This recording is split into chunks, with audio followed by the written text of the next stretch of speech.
Perkenalkan Pak, nama saya Astrid Kofifah, mahasiswa Magister Manajemen Unila. Di sini saya izin untuk mewawancarai Bapak ya Pak.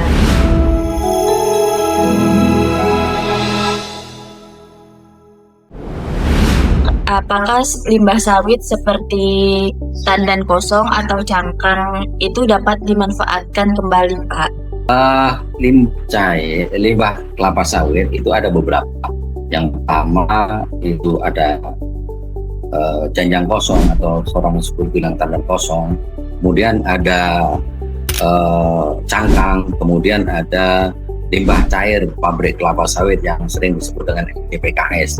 Dari yang pertama, janjang kosong itu masih ada nutrisi.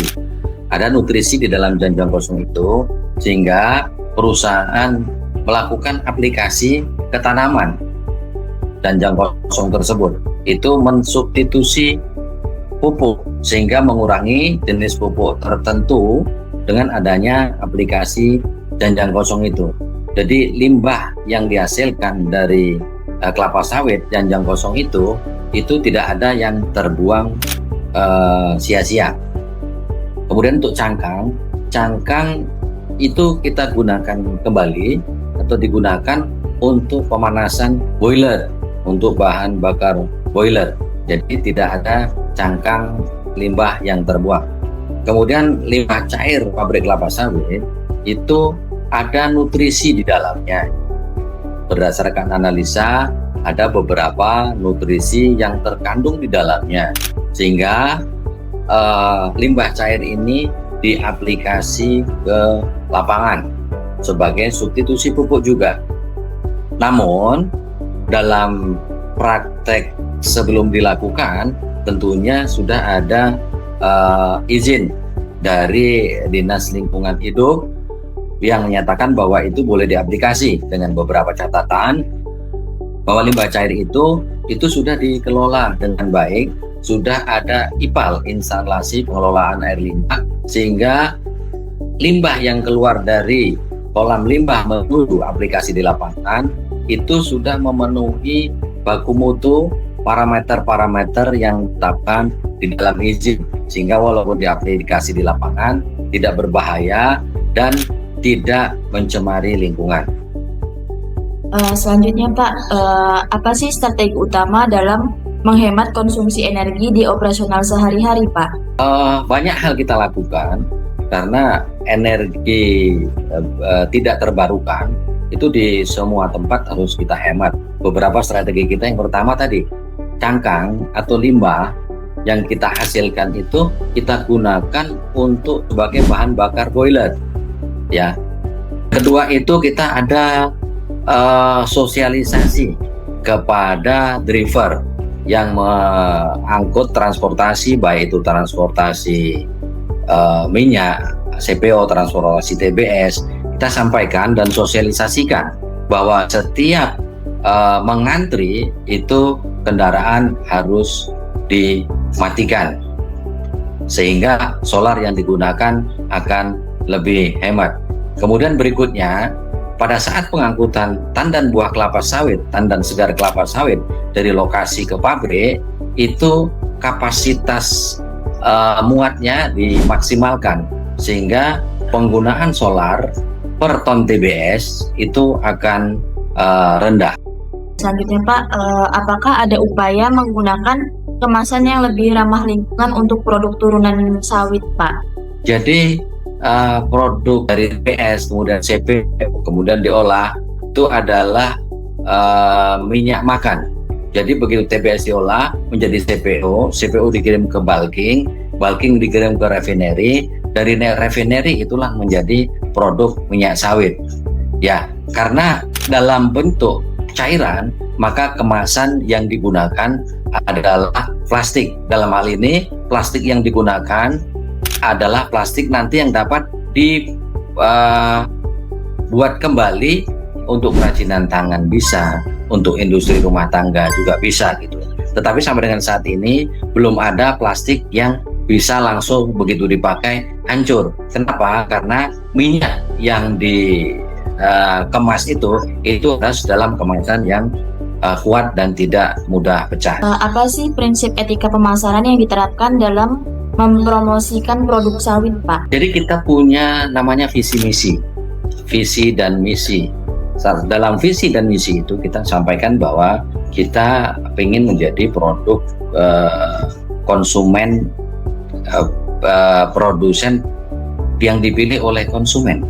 Jadi ketika ada dua produk yang sama, misalnya kita punya minyak sawit dua yang sama, mereka akan milih kepada kita.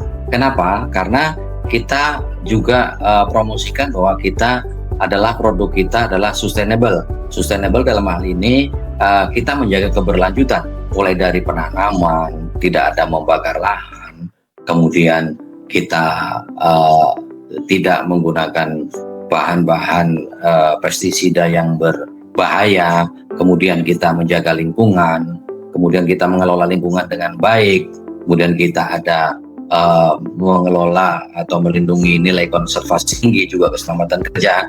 Dengan begitu kita merosikan diri bahwa produk-produk yang kita hasilkan adalah produk sustainability yang ramah terhadap lingkungan. Strategi green marketing apa yang saat ini dijalankan, Pak? Ya, kita ada sampaikan kepada masyarakat melalui mungkin ada CSR dan lain sebagainya pada saat kita ada mau Ramadan, pada saat puasa, itu kita ada lakukan pasar murah.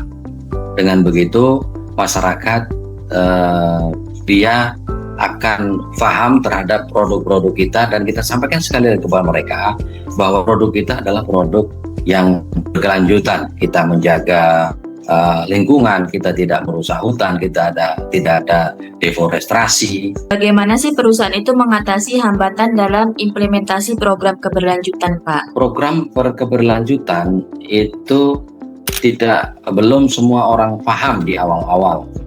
Jadi biasanya pemahaman itu lebih ke arah hambatan-hambatan yang dihadapi dalam hal penerapan sustainability. Itu banyak hal. Yang pertama dari segi pemahaman dari dalam perusahaan sendiri, biasanya pemahamannya lebih tinggi. Baik memang ditegaskan bahwa produk kita harus sustainable. Kemudian pemahaman yang lain itu adalah pemahaman kepada stakeholder atau masyarakat sekitar kita. Dengan cara apa? Bagaimana caranya? Biasanya kita lakukan sosialisasi kepada masyarakat tentang sustainability. Contohnya, jika ada nilai konservasi tinggi, kita akan sampaikan dan minta persetujuan mereka dari masyarakat, stakeholder, itu bersama-sama kita mengelola nilai konservasi tinggi. Misalnya contoh ada sepadan sungai, begitu. Kemudian itu yang pertama. Yang kedua, hambatan-hambatannya itu terkait penerapan di sosial.